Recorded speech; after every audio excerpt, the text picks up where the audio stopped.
जिहाद पर हो रही सियासत में अब एआईएमएम नेता अजदुद्दीन ओवैसी के छोटे भाई अकबरुद्दीन ओवैसी की भी एंट्री हो चुकी है। उन्होंने कहा कि हम डरने वाले कौम नहीं है। तो वहीं कांग्रेस ने बीजेपी पर सांप्रदायिक माहौल बनाने का आरोप भी लगाया। एक रिपोर्ट में आप देखिए। डरने या घबराने की जरूरत नहीं है। जो डरेंगे खाइफ हो जाएंगे तो याद रखो दुनिया उसी को डराती है जो डरता है, लेकिन दुनिया उसी से डरती है जो पलटकर डराने में निकल जाता है। हम डरने वालों के खौफ नहीं हैं। हमको भी बताना है कि हम इस मुल्क के बराबर के शहरी हैं। हमको हमारा हक मिलना चाहिए और हमारी हक की लड़ाई हम जमहूरी अंदाज में लड़ेंगे। दूसरी पार्टी के आपका प्रचार कर रहे हैं। मेरा सीधा आरोप है ओवैसी जी पे, उनके भाई पे, कि वो तो एक ही काम करते हैं, भाजपा को जाने अनजाने जिंदा रखते हैं, मौका दे देते हैं, वही बोलते हैं जो भाजपा को फायदा करे।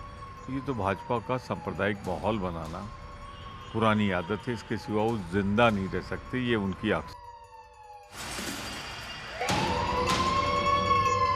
महाराष्ट्र में सियासी लड़ाई का दौर अभी जारी है। शिवसेना शिंदे गुट ने इस बार एआईएमआईएम को घेरने की कोशिश की है। शिवसेना शिंदे गुट के नेता राहुल कनाल ने मुंबई पुलिस से अजदुद्दीन ओवैसी और अकबरुद्दीन के खिलाफ शिकायत की है। राहुल कनाल ने ओवैसी भाइयों पर भड़काऊ बयान देने का आरोप लगाया है।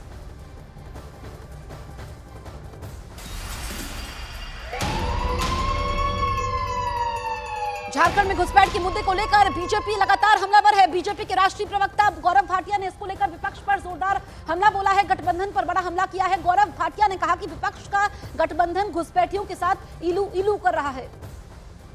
जेएमएम और कांग्रेस पार्टी घुसपैठियों को लाके कह रही है माटी भी लो, और कांग्रेस पार्टी के प्रभारी हैं झारखंड के गुलाम मीर, इनके शब्दों को मैं शब्दशाप आपके समक्ष रखता हूं। क्या कहते हैं ये? 1 दिसंबर से गैस सिलेंडर सिर्फ 450 में मिलेगा। ना उसमें हिंदू देखा जाएगा, ना मुसलमान देखा जाएगा, ना घुसपैठिया देखा जाएगा, ना घुसपैठिया देखा जाएगा। तो ये कहा जाएगा ऐसी क्या है मजबूरी? जेएमएम, कांग्रेस, महावसूली अघाड़ी कि घुसपैठिए है जरूरी? ऐसी क्या है तुम्हारी मजबूरी कि घुसपैठिए है जरूरी? घुसपैठियों को इलू इलू, तुम मेरे अपने हो कि पहले बांटो, बांटने का काम कर रही है उद्धव ठाकरे की पार्टी, शरद पवार की पार्टी और कांग्रेस पार्टी और जेएमएम। और जब बांट दो तो काटने का काम करवाएंगे घुसपैठियों से। उत्तर प्रदेश के मुख्यमंत्री आदरणीय योगी आदित्यनाथ जी कहते हैं बटोगे तो कटोगे। तो इनको बड़ी पीड़ा होती है। जो हिंदू समाज है उसका हक बांटो और उसकी ताकत को काटो।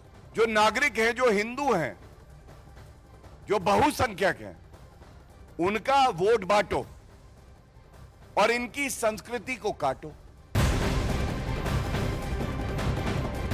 झारखंड के चुनाव में बांग्लादेशी घुसपैठ सबसे बड़ा मुद्दा इस वक्त बन चुका है। रक्षा मंत्री राजनाथ सिंह ने बड़ा ऐलान किया है कि बांग्लादेशी घुसपैठियों की पहचान कर उन्हें देश से बाहर निकाला जाएगा। न्यूज 18 इंडिया के साथ एक्सक्लूसिव बातचीत में राजनाथ ने कहा कि बांग्लादेशी घुसपैठिए चिन्हित किए जाएंगे, उन्हें देश से बाहर जाना ही होगा। घुसपैठियों का जहां तक प्रश्न है, वो बांग्लादेश से ज्यादातर जो अवैध घुसपैठिए यहाँ पर आए हैं उनको हम चिन्हित करेंगे, आइडेंटिफाई करेंगे, और जो अवैध घुसपैठिए हैं उनको हम बाहर निकालेंगे। कांग्रेसी तो यह कहते हैं कि हम उनको भी गैस का सिलेंडर देंगे, उनको सारी सुविधाएं देंगे। कांग्रेस के लोग भाषण में बोल रहे हैं कि ये घुसपैठियों को भी सारी सुविधाएं देंगे, उनको गैस का सिलेंडर भी देंगे, उनको बाहर नहीं खदेड़ेंगे। नहीं, चिन्हित करेंगे। ऐसा है हम यहाँ किसी को भूख से नहीं मरने देंगे, यहाँ किसी को, लेकिन जो अवैध घुसपैठिए हैं उनको तो बाहर जाना ही पड़ेगा। लेकिन कांग्रेस की ऐसी बयानबाजी भड़काने वाली? नहीं, कांग्रेस ने तो कुछ नहीं किया है, इसलिए अनाप शनाप की बयानबाजी कांग्रेस के लोग करते ही रहते हैं। और आइए अब आपको दिखाते हैं कि झारखंड कांग्रेस प्रभारी गुलाम अहमद मीर का वो बयान जिसमें उन्होंने कहा था कि अगर कांग्रेस की सरकार आई तो गैस सिलेंडर 450 रुपए में दिया जाएगा। उन्होंने यह भी कहा था कि सिलेंडर चाहे कोई घुसपैठिया ही क्यों ना हो उसे भी दिया जाएगा। जैसे सरकार बनेगी 1 दिसंबर से गैस सिलेंडर का कीमत सिर्फ 450 रुपए। ये आम जनता, ना उसमें हिंदू देखा जाएगा, ना मुसलमान देखा जाएगा, ना घुसपैठिया देखा जाएगा, तो ना कोई और चीज देखा जाएगा। जो भी झारखंड वासी है वो किसी भी सोच से हो, किसी भी तबके से हो, उसको 450 रुपए में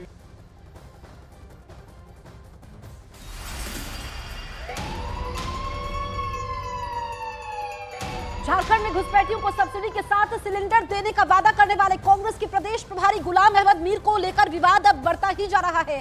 बीजेपी इसको लेकर कांग्रेस पर लगातार हमलावर बनी हुई है और दूसरी तरफ गुलाम अहमद मीर अपने बयान पर माफी मांगने की जगह सफाई पेश करते हुए नजर आ रहे हैं। न्यूज 18 इंडिया से एक्सक्लूसिव बातचीत में उन्होंने कहा कि घुसपैठिया कौन है पहले केंद्र सरकार को यह बताना होगा।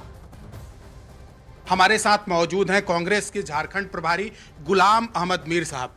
मीर साहब, आपने ये बयान दिया कि अगर आपकी सरकार आती है तो 450 रुपये में सिलेंडर देंगे, चाहे वो हिंदू हो, मुसलमान हो या फिर घुसपैठिए हो। इसको लेकर बीजेपी साफ तौर पर यह कह रही है कि आप सरकार में रहते हुए पहले घुसपैठ कर आए और अब उनको सुविधा देने की बात कर रहे हैं आप। पहले भाजपा 11 साल से हुकूमत में है, सेंट्रल गवर्नमेंट, जिनकी जिम्मेदारी है देश को सुरक्षित रखना, देश के बॉर्डर्स को सेफ रखना और वहाँ हमारे सेना बल, ये तो एक हिसाब से उन पर सवाल है। और यहाँ जब से ये कह रहे हैं घुसपैठिए, तब से लगातार उनको चारों तरफ से सवाल उठ रहा है कि वो पेश तो करो। आप ही के ऐनक में दिख रहा है, आपके रिकॉर्ड में होगा, आपके नॉलेज में होगा, वो पेश तो करो किन को आप घुसपैठिए कह रहे हो। अगर वो आइडेंटिफाई नहीं करेंगे तो फिर वो हमारा काम है, जो यहाँ के रजिस्टर्ड लोग हैं, जो यहाँ के राशन कार्ड होल्डर है, जो यहाँ के वोटर लिस्ट में रजिस्टर है, जिनको इलेक्शन कमीशन ऑफ इंडिया करता है, सारी सरकारी तंत्र रजिस्टर करता है। तो जो रजिस्टर्ड नहीं है उनके पास, उनको तो कोई सरकारी स्कीम का लाभ भी नहीं होता है, वो चाहे कोई भी सरकार हो। और इस तरह से तोड़ मरोड़ कर हमने सवाल उठाया था कि आपकी जिम्मेदारी है, आप 11 साल से देश को संभाल रहे हो, तो अगर आपके नॉलेज में है आप देश के सामने बोलिए ना। मतलब जो आपने बयान दिया था उसको गलत तरीके से पेश किया गया या फिर आप उसको लेकर माफी मांगते हैं आप? नहीं, मैं क्यों माफी मांगू, मैंने सही सवाल उठाया। मैं तो आज भी कह रहा हूँ गवर्नमेंट ऑफ इंडिया पेश करे ना लिस्ट, गवर्नमेंट ऑफ इंडिया पेश करे लिस्ट, आपको बता दे, मैं आपकी बात पर मान लूं, वो बता दे ना कौन कौन है, और अगर वो दिखाए तो हम कहेंगे एक्शन क्यों नहीं लिया अभी तक, कौन रोक रहा है। झारखंड विधानसभा चुनाव में घुसपैठियों के बाद जुमे के दिन नमाज के लिए छुट्टी मुद्दे पर भी सियासत अब शुरू हो चुकी है। असम के सीएम हेमंता बिस्व शर्मा ने झारखंड की हेमंत सोरेन सरकार पर आरोप लगाया है। उन्होंने कहा कि अगर नमाज पढ़ने के लिए छुट्टियां मिल सकती है तो हनुमान चालीसा पढ़ने के लिए छुट्टी क्यों नहीं मिलती। मैं हेमंत सोरेन को पूछना चाहता हूं, अगर आप उनके लिए शुक्रवार को स्कूल बंद करते हो तो हनुमान को पूजा करने के लिए हमारा भी बच्चा को मंगलवार बंद हो, स्कूल को हमारा बच्चा को भी मंगलवार बंद करो। देखिए, हमारा हिंदू, हम कम्युनल नहीं है। राहुल गांधी जाति जनगणना का मुद्दा फिर से गरमाने की कोशिश कर रहे हैं। झारखंड के बोकारो में राहुल गांधी ने कहा कि हम झारखंड में जाति जनगणना करने जा रहे हैं, देश का एक्सरे करने जा रहे हैं। राहुल गांधी के इस बयान पर रक्षा मंत्री राजनाथ सिंह ने बड़ा हमला बोला है। राजनाथ सिंह ने कहा कि जाति जनगणना के मुद्दे पर राहुल गांधी देश को भटका रहे हैं। राहुल गांधी के पास अगर कोई ब्लूप्रिंट है तो उन्हें देश को बताना चाहिए। इस बार दिल्ली की सरकार नहीं आई, दिल्ली की सरकार नहीं आई, नहीं तो पता लग जाता आपको क्या है, कैसे सरकार चलाई जाती है। तो सबसे पहले मैंने आपको पिछड़े वर्ग की बात की, दलितों की बात की, आदिवासियों की बात की। सबसे पहले मैं बताना चाहता हूं, हम यहां पे जाति जनगणना करने जा रहे हैं। दूध का दूध, पानी का पानी हो जाएगा, सबको पता लग जाएगा किसकी कितनी भागीदारी है, कौन से वर्ग के हाथ में क्या है, कितनी जमीन किसके हाथ में है, कितने बिजनेस किसके हाथ में, मीडिया में कितने पिछड़े वर्ग के लोग हैं, दलित कितने, आदिवासी कितने हैं, हम देश की एक्सरे करने जा रहे हैं। कि जातिगत जनगणना की बात करके वो मैं समझता हूँ देशवासियों को गुमराह कर रहे हैं। उन्हें स्पष्ट करना चाहिए कि उनके पास क्या ब्लूप्रिंट है, कैसे देश की सारी जातियों को जो आरक्षण के लिए योग्य हैं उन सारी जातियों को कितने कितने % आरक्षण का लाभ वो मुहैया कराएंगे। पहले इसकी जानकारी तो दें, पहले इसका एक ब्लूप्रिंट तैयार करके, रूपरेखा तैयार करके देश के सामने आएँ ताकि उस पर सारे देश में एक बहस हो सके। ये वह केवल देशवासियों को गुमराह कर रहे हैं। असम के मुख्यमंत्री हिमंता बिस्वा शर्मा ने कांग्रेस और जेएमएम पर बड़ा हमला बोला है और हिमंता ने एक्स पर लिखा कि औरंगजेब भी शायद उतना हिंदू विरोधी नहीं था जितना ये जेएमएम और कांग्रेस सरकार है।